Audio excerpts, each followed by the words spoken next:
Who's next?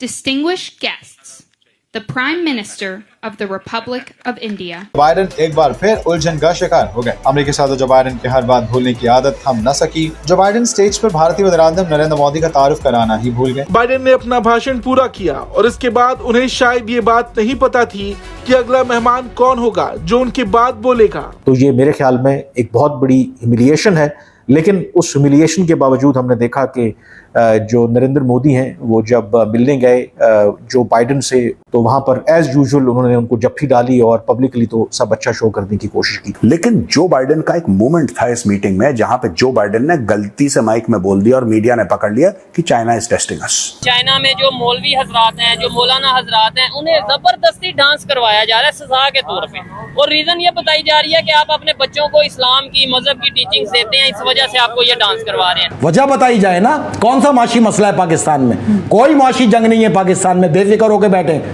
मैं पाकिस्तान में मईशत को किसी सूरत पहले नंबर पे नहीं लाता। पाकिस्तान में पहले नंबर पे जंग है। चाइना का चेहरा तो अब सामने आया है ना हमारे। ये वो मुल्क है, मैं आपको एक छोटी सी मिसाल देता चलूं, दोस्त के नाम पे दुश्मन है। कहने को तो भारत और अमेरिका दोनों इत्तेहादी हैं और उनके इत्तेहाद की सबसे बड़ी वजह ऑफ कोर्स कि चीन को कैसे काउंटर करना है। बड़ी तारीफ करी जो बाइडेन ने कि मोदी जी हैं, वहां पे व्हाइट हाउस भी कह रहा है कि we see India as a leader in Quad, और जो क्वाड है, क्वाड आप जानते हैं ना, ग्रुपिंग है 4 देशों की। नमस्कार दोस्तों, हमारे प्राइम मिनिस्टर नरेंद्र मोदी जी इस वक्त अमेरिका में मौजूद हैं, जहां खुद अमेरिकन प्रेसिडेंट जो बाइडेन ने अपने घर में उनका स्वागत किया। हम सबको पता है जल्द यूएसए में इलेक्शंस होने वाले हैं एंड इस बार क्वाड की समिट इंडिया होस्ट करने वाला था, लेकिन जो बाइडेन को फेवर देने के लिए भारत ने क्वाड समिट यूएसए को होस्ट करने दिया। लेकिन आज सोशल मीडिया में जो बाइडेन की एक वीडियो बहुत ज्यादा वायरल है, जहां एक प्रेस कॉन्फ्रेंस में अमेरिकन प्रेसिडेंट स्पीच देते वक्त पीएम मोदी को स्टेज में बुलाना भूल गए। लेकिन जैसे ही पीएम मोदी को ये समझ आया कि बाइडेन उनका नाम लेना भूल गए, तो वो खुद से अपनी चेयर से उठकर उनके पास चले गए। पहले भी हमने कई बार देखा है कि जो बाइडेन किसी इवेंट के दौरान या तो स्पीच भूल जाते हैं या कभी चेयर से गिर जाते हैं, और आज भी कुछ ऐसा ही हुआ। लेकिन पीएम मोदी ने बहुत ही समझदारी से ये सिचुएशन को संभाला और अमेरिकन प्रेसिडेंट की इज्जत बचा ली। इसी टॉपिक पर चलिए आगे पाकिस्तानी मीडिया का रिएक्शन देखते हैं। वीडियो को लाइक और चैनल को सब्सक्राइब कर लें। आखिरी दम तक लड़ेंगे। ऊपर अगर दज्जाल की ये कुव्वतें इस कुव्वतों के साथ मौजूद हैं, तो जमीन पे अल्लाह की फोर्सेस जो हैं वो अल्लाह की ताकत के साथ, ईमान के जज्बे के साथ अपनी लाशें लेके खड़े हुए, दे रहे हैं, लड़ रहे हैं। मसला तो ये है कि आपको मैं आज बताता चलूं, अगर पाकिस्तानी इस अल्लाह के घर की आज़ादी की जंग के अंदर आवाज़ उठा देते, खुदा की कसम खुदा को इन पे बरकतें नाजिल करनी पड़ जाती। खुदा ने आपकी ज़ुबानों पे अपने घर की आवाज़ इसलिए नहीं रखी कि आप पे बरकतें तमाम है, पाकिस्तानियों पे खास तौर पे क्यों ना हो। वजह बताई जाए ना, कौन सा माशी मसला है पाकिस्तान में? कोई माशी जंग नहीं है पाकिस्तान में, बेफिक्र होकर बैठे। मैं पाकिस्तान में मईशत को किसी सूरत पहले नंबर पे नहीं लाता।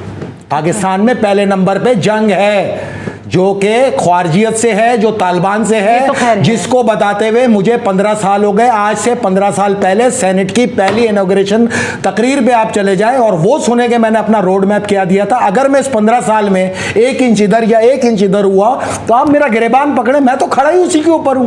मेरा तो मकसद ये हुकूमत, इख्तिदार, सियासत है ही नहीं। मैं तो उस जंग के लिए बनाया गया, उस जंग के लिए उतारा गया। हमारी फौज लड़ रही है, फितना अभी तो शुरू ही नहीं हुई। अभी तो उसके आफ्टर शॉक चल रहे हैं, मतलब उसके अभी अर्ली स्टेज चल रही है। अभी तो वो होनी है यहाँ पर, और होनी क्यों है? जब आप ब्लॉक बदलने की कोशिश करेंगे उस वक्त होगी। अच्छा, पाकिस्तान में एक्चुअल आलमी ताकतों का मुखफ़फ़ क्या है?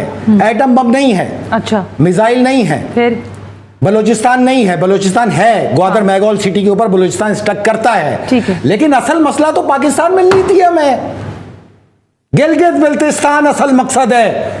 आपको मैं बताना चाहूं कि गिलगित बिल्तिस्तान में जो ओर है, it's approximately 30,000 trillion metric ton के जखायर मौजूद है आपके पास लिथियम के।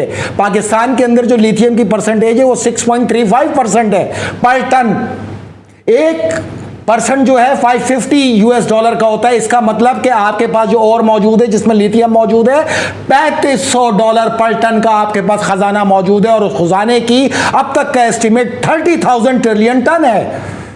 सोच सकती हैं कि आपके पास कितना बड़ा खजाना है, उसके बावजूद आप भीख मांगो, आप लोगों के आगे कशकोल लेके जाओ, आपको कोई भीख नहीं देगा। आपको इसलिए यहाँ पे तबाह किया गया है कि कोई आपको खड़ा करने के लायक नहीं है पाकिस्तान में। पाकिस्तान ये ना देखे कि फला के चाइना से अच्छे ताल्लुकात हैं, फला के ईरान से अच्छे ताल्लुकात हैं, फला के अमेरिका से अच्छे ताल्लुकात हैं। यार मतलब क्या है, भीख नहीं चाहिए, भीख 1 रुपया नहीं चाहिए। भीख जिसके पास 30,000 ट्रिलियन मैट्रिक टन लिथियम के जखायर मौजूद हों, जिसके पास 1,27,000 ton metric ton soapstone के जखायर मौजूद हो, पाड़ा चनार, ये जितना इलेक्ट्रॉनिक डिवाइसेस है ये सॉप स्टोन के बगैर नहीं बना करता, इसमें करंट आ जाएगा। वरना दुनिया में जिसने भी इलेक्ट्रॉनिक डिवाइसेस बनानी है, इलेक्ट्रिकल डिवाइसेस बनानी है, अप्लायंसेस बनाने हैं, उसके लिए सॉप स्टोन जरूरी है।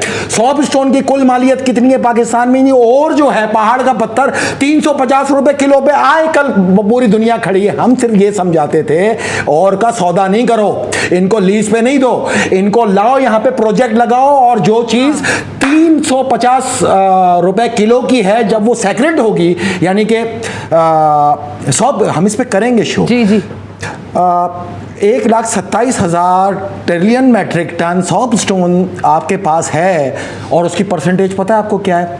मिनिमम परसेंटेज 82% है, मैक्सिमम परसेंटेज जो पाड़ा चनार से आई है वो 97.35% है। गॉड। ओके, और दुनिया इसकी खरीदार है। अब खरीदारी क्या है? लिथियम चाहिए अमेरिका को हथियारों के लिए, लिथियम चाहिए यूरोप को हथियारों के लिए, लिथियम चाहिए इन तमाम फॉरेस्ट कंट्रीज को, जिसमें वियतनाम, कोरिया, हांगकांग, ये जितनी कंट्रीज हैं, चाइना, जापान, इनको चाहिए प्रोडक्शन के लिए। देखिए हर एक आदमी की अलग अलग सोच मौजूद है, हर एक का अपनी रिसोर्सेज को। यार आप बलूचिस्तान में तो 10% भी नहीं है, ग्रेनाइट और क्रोमाइट ठीक है, वो इनके अप्लायंसेस के अंदर इस्तेमाल होता है, बट 10% सोना मौजूद है, वो अरबियों की उस पर नजर है, वो अरब ले जाने के चक्कर में ग्रेनाइट क्रोमाइट के ऊपर चाइनीज लगे हुए हैं। बट पाड़ा चनार KPK को अलग करने का मकसद ही दुनिया की नजर में यह है कि पाड़ा चनार गिलगित बिल्तिस्तान को इंजेक्ट कर दो, जहां दुनिया का सबसे बड़ा खजाना मौजूद, सबसे बड़ा खजाना लिथियम का इस वक्त गिलगित बिल्तिस्तान में मौजूद है, जिसकी परसेंटेज 6.35% है। यार खुदा का नाम लें, 4 साल की जदीद दुनिया रह गई है, उसके बाद ये पहाड़ ऐसे ही रह जाएंगे जैसे लाखों सालों से मौजूद हैं, उसके बाद राई के दानों की तरह उड़ते हुए ही नजर आएंगे ये। तो आप इन झगड़ों में पड़ने के बजाय, अपनी फौजों को कमजोर करने के बजाय उनके साथ कंसोर्शियम बनाएं।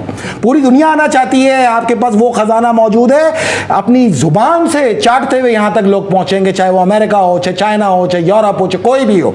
ये आप खबर देखें, ये जो आपको मौलाना हजरात नजर आ रहे हैं, चाइना के मुसलमान हैं और इन्हें जबरदस्ती डांस करवाया जा रहा है। क्या कहना चाहेंगे? और रीजन ये बताई जा रही है कि ये बच्चों को मजहबी तालीम देते हैं, मजहबी टीचिंग्स करते हैं, इस वजह से इन्हें सजा के तौर पे डांस करवाया जा रहा है। देखें जी, आप चाहे पढ़ सकते हैं, इसे आप चेक कर सकते हैं। ज़ाहिर बात है, ये तो खबर बिल्कुल ठीक ही है। अगर आप रिसर्च करें तो रिसर्च के मुताबिक इस्लाम वो वहद एक दीन है जो दुनिया में तेजी से बढ़ रहा है। अच्छा, मतलब लोगों में शऊर आ रहा है, वो इस चीज को एक्सेप्ट कर रहे हैं कि जो मुसलमान है वो सही रास्ते पे। अच्छा, तो ज़ाहिर बात है अब दुनिया में इसके खिलाफ प्रोपेगेंडा तो होना ही है। यहूदी हो गए, ईसाई हो गए, उन्होंने कोई ना कोई तो साजिश करनी है। अच्छा, अब बात ये है कि चाइना का चेहरा तो अब सामने आया है ना हमारे। ये वो मुल्क है, मैं आपको एक छोटी सी मिसाल देता चलूं, दोस्त के नाम पे दुश्मन है। मतलब एक बांदर होता है ना जिसको बंदा खिला पिला के बड़ा करता है, अब उस बांदर का जो मालिक होता है वो जिस तरह चाहे उसको नचा ले। लेकिन अब क्योंकि हम फंस चुके हैं, हम बंदर बने हुए कर्जा ले चुके हैं।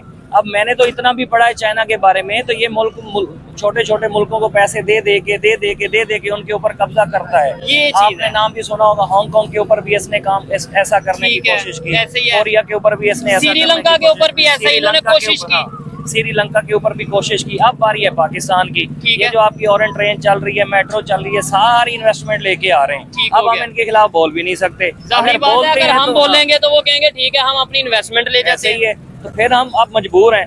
तो ज़ाहिर बात है कुछ ना कुछ तो ये करेंगे। हमारी हुकूमत तो बोलने वाली है नहीं। तो सर ये मुनाफिकत नहीं है। मतलब ये है कि अगर लेट्स सपोज इंडिया से कोई खबर हमें तस्दीक होती है, नहीं होती, हम बस चला देते हैं, लो जी जुल्म हो गया, लो जी मोदी गवर्नमेंट ने ये कर दिया, वो कर दिया। हम दिन रात मैं ये गारंटी से कहता हूँ, कोई मैं चैलेंज करता हूँ कि पूरे पाकिस्तान मेन स्ट्रीम मीडिया पे कोई एक दिन ऐसा गुजरा हो जिस दिन किसी भी मेन स्ट्रीम मीडिया चैनल ने इंडिया के खिलाफ खबर ना चलाई हो।